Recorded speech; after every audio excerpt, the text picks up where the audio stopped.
dan Komunikasi UIN Sunan Ampel, Surabaya.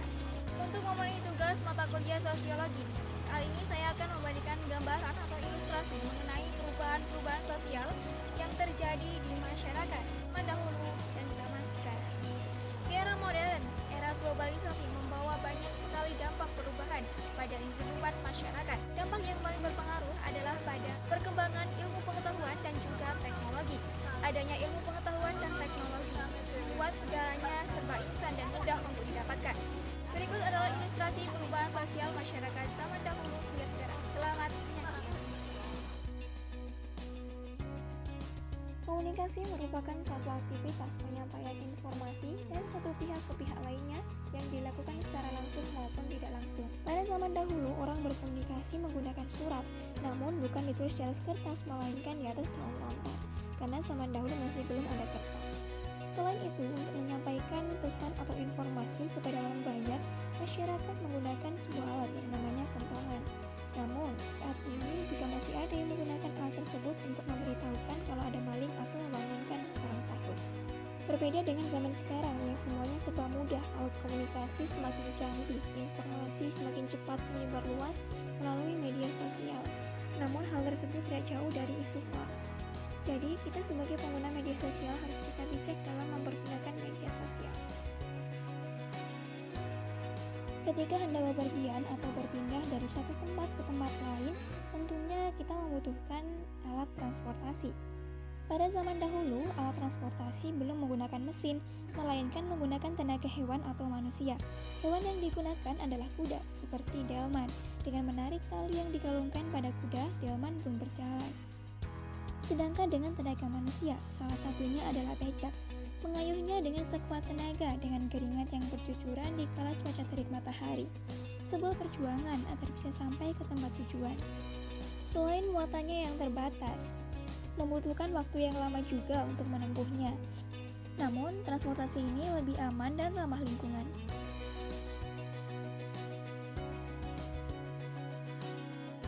Berbeda dengan alat transportasi zaman sekarang yang sudah menggunakan mesin dan juga bahan bakar dan tentunya membutuhkan biaya yang mahal.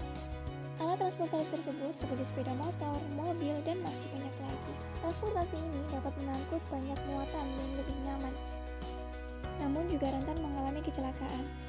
So, stay safe and be careful. Pola makan merupakan suatu cara atau usaha dalam pengaturan jumlah dan jenis makanan untuk mempertahankan kesehatan tubuh. Masyarakat zaman dahulu memiliki gaya hidup yang sehat dan sederhana, sehingga kesehatan mereka terjaga. Makanan yang biasa mereka makan seperti buah-buahan, nasi dari hasil panen sendiri, kemudian sayur, tempe, ikan, dan juga daging. Namun, hanya secukupnya. Apapun yang mereka makan umumnya berasal dari hasil kebun mereka sendiri. Dan tentunya dengan perawatan yang baik, serta pemberian pupuk alami bebas pestisida, sehingga aman untuk dikonsumsi. Seiring berkembangnya zaman, kehidupan modern menuntut kecepatan dan semua serba praktis, menjadikan orang berpikir simpel dan relatif tidak peduli dengan pola makan sehat. Sehingga tanpa disadari gaya hidup ini justru mengacaukan pola makan sehat. Konsumsi makanan dan minuman sembarangan menjadi kebiasaan, seperti mie instan, minuman beralkohol, hotdog, pizza, minuman kaleng, hamburger, dan lain sebagainya. Pada zaman dahulu, zaman di mana belum ada yang namanya kompor gas, sehingga sebagai salah satu cara untuk memasak, orang zaman dahulu menggunakan tungku. Sebuah alat masak yang terbuat dari tanah liat dengan satu atau dua lubang di bawahnya sebagai tempat kayu bakar. Sehingga tak heran jika dahulu harus bersusah payah untuk mencari kayu bakar yang kering sebelum memasak. Berbeda dengan zaman sekarang, kini tak perlu repot memastikan persediaan kayu bakar. Mau masak kapanpun tinggal memutar knop kompor. Sebuah alat masak yang simpel, terjaga kebersihannya. Kepribadian remaja zaman dahulu dibandingkan dengan zaman sekarang sudah jauh berbeda. Begitu pula sopan santun, remaja zaman dahulu ketika berbicara dengan orang yang tua selalu sopan, menundukkan kepala ketika berjalan di depan orang yang lebih tua, sambil mengatakan permisi. Ketika hendak pergi pun selalu berpamitan dengan mencium tangan kedua orang tua. Sedangkan zaman sekarang sopan santun seperti tadi sudah jarang diterapkan, berangkat kemanapun tanpa berpamitan. Berjalan di depan orang yang lebih tua tanpa mengatakan permisi ataupun menundukkan kepala. Kesenian merupakan keseharian manusia yang sudah lama diwariskan oleh nenek moyang dan sampai sekarang masih ada dan masih diminati oleh banyak orang, seperti tari tradisional. Tari tradisional biasanya digunakan sebagai sarana hiburan atau upacara pemujaan.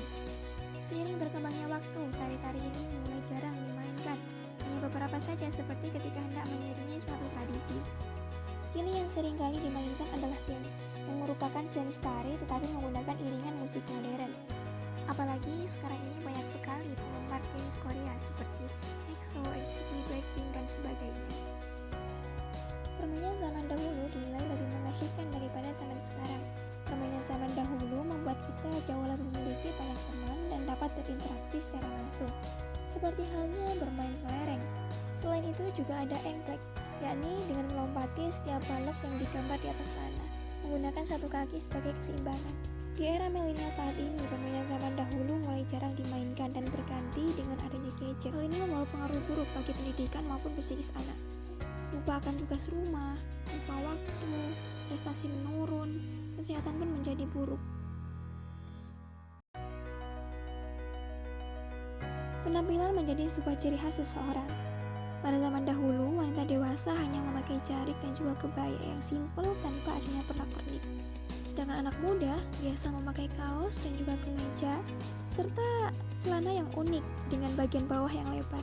Berbeda dengan sekarang, gaya fashion anak muda sekarang banyak mengikuti tren orang luar negeri, dan tentunya membutuhkan biaya yang mahal untuk mendapatkannya. Sifatnya yang terbuka cenderung lebih membuka auratnya. Melihat budaya barat seperti ini bisa membuat hilangnya rasa malu di Indonesia. Yang dapat saya sampaikan, mohon maaf apabila terdapat kesalahan dalam teknis pembuatan. Saya ucapkan terima kasih dan semoga bermanfaat. Wassalamualaikum warahmatullahi wabarakatuh.